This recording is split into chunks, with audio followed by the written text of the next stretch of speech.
Personality Plus. Bagaimana memahami orang lain dengan memahami diri Anda sendiri. Bagian yang kedua, potensi kepribadian. Bab ketiga, mari kita bersenang-senang dengan sanguinis populer. Part yang kedua. Sebagai ibu, orang sanguinis populer membuat rumahnya menyenangkan dan menarik anak-anak seperti peniup seruling dari Hamlin. Karena orang sanguinis populer bercahaya lebih cemerlang di tengah orang banyak, mereka cenderung menyimpan yang terbaik untuk hadirin yang cukup banyak jumlahnya. Mereka jauh lebih suka membacakan cerita secara dramatis untuk satu ruangan penuh anak-anak daripada membaca diam-diam untuk anaknya sendiri yang masih kecil. Seorang wanita muda bernama Mary Alice menceritakan pada saya dalam sebuah seminar bahwa dia menjadi tenar di lingkungannya, bahkan di kotanya.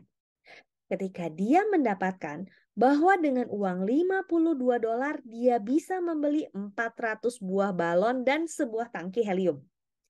Dia menyelenggarakan pesta ulang tahun bagi anaknya dan semua tamu kecil bergantian mengisi balon dan membiarkannya terbang ke udara. Pada saat ke-400 balon memenuhi langit, pestanya menjadi pembicaraan di seluruh kota. Walau demikian, kegiatan menyenangkan sanguinis populer kadang-kadang lepas kendali. Seorang ibu yang kreatif menceritakan pada saya betapa populer dirinya dengan anak-anak di lingkungannya karena dia selalu menjaga agar sesuatu yang istimewa terjadi di rumahnya. Pada suatu hari, dia mengatakan pada semua anak yang datang ke sana bahwa ada gajah di halaman belakang dan mereka harus bersembunyi. Bel pintu berdering dan si ibu merayap ke pintu untuk membukakannya. Dia membuka pintu dan berhadapan dengan seorang gadis cilik yang bertanya mengapa dia merayap. Ini karena halaman belakang penuh gajah dan saya tidak ingin mereka melihat saya. Kau sendiri sebaiknya merunduk. Anak-anak tetap tidak ribut sementara si ibu sering merayap ke jendela untuk memeriksa gajah. Pada pukul 5 dia mengumumkan, gajahnya sudah pergi semua sekarang, jadi kalian bisa pulang dengan aman. Dia mendapatkan kemudian bahwa seorang gadis cilik pulang ke rumah dan mengatakan pada ibunya, Nyonya Smith merayap di lantai di seluruh rumah sepanjang petang karena halaman belakang penuh gajah. Si ibu menghukum anaknya karena berbohong. Berhati-hatilah orang-orang sanguinis populer supaya kesenangan dan permainan Anda tidak melampaui batas. Suka bicara, suka bercerita. Cara yang paling nyata untuk menemukan seorang sanguinis yang populer adalah dengan mendengarkan di setiap kelompok dan menemukan satu orang yang paling keras bicara dan mengobrol hampir terus-menerus. Sementara orang dari watak lainnya bicara, orang sanguinis populer mengisahkan cerita. Ketika kami tinggal di New Haven, Connecticut, kota itu membangun gedung parkir 7 lantai. Pada suatu hari sebelum Natal, saya memarkir mobil di bangunan semen kelabu yang kelihatannya seperti penjara ini dan pergi berbelanja. Sanguinis populer terkenal punya ingatan pendek.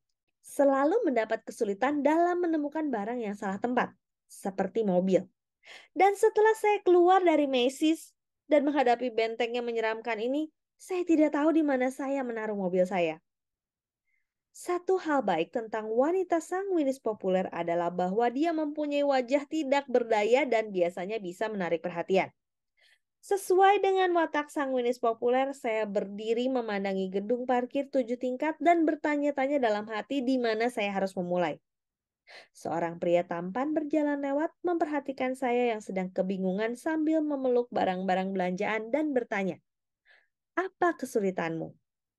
"Saya kehilangan mobil di garasi 7 tingkat ini." "Apa jenis mobilnya?" "Nah, itulah sebagian masalahnya. Saya tidak tahu." "Kau tidak tahu jenis mobilmu sendiri?" Dia bertanya tidak percaya.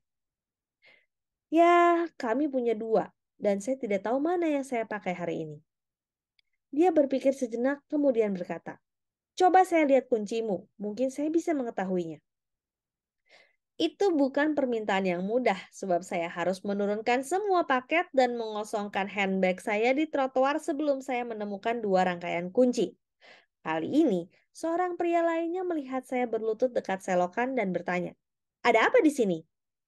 Pria yang pertama berkata, dia kehilangan mobil di garasi 7 tingkat. Lalu pria itu mengajukan pertanyaan yang sama. Apa jenis mobilnya? Dia tidak tahu. Dia tidak tahu. Lalu bagaimana kita akan menemukannya? Saya menjelaskan sebelum mereka berdua putus asa. Mungkin itu mobil kuning dengan kap yang bisa dibuka dan bagian dalam berwarna hitam dengan panel petunjuk merah, atau mobil besar berwarna biru laut dengan tempat duduk beledu dari warna yang sama. Mereka berdua menggeleng-gelengkan kepala, mengambil bungkusan-bungkusan saya dan mengajak saya memasuki gedung parkir. Sementara kami memeriksa ketujuh lantainya, orang-orang yang suka menolong lainnya ikut dalam kelompok kami, dan kami pun saling berkenalan. Pada waktu kami menemukan mobil kuning yang kapnya bisa dibuka dengan plat nomor OFLO, kami sudah bersahabat karib, sehingga saya ingin mendirikan klub dengan diri saya sebagai ketuanya. Saya bergegas pulang, ingin sekali menceritakan pada Fred setiap perincian dari saat-saat yang hebat ketika kami main petak umpet di gedung parkir. 15 menit yang indah kemudian, ketika saya mengakhiri cerita saya berharap dia akan mengatakan, hebat sekali semua pria itu membantu istri saya yang mungil. Tetapi tidak. Dia menggelengkan kepala dengan serius dan berkata sambil menghela nafas.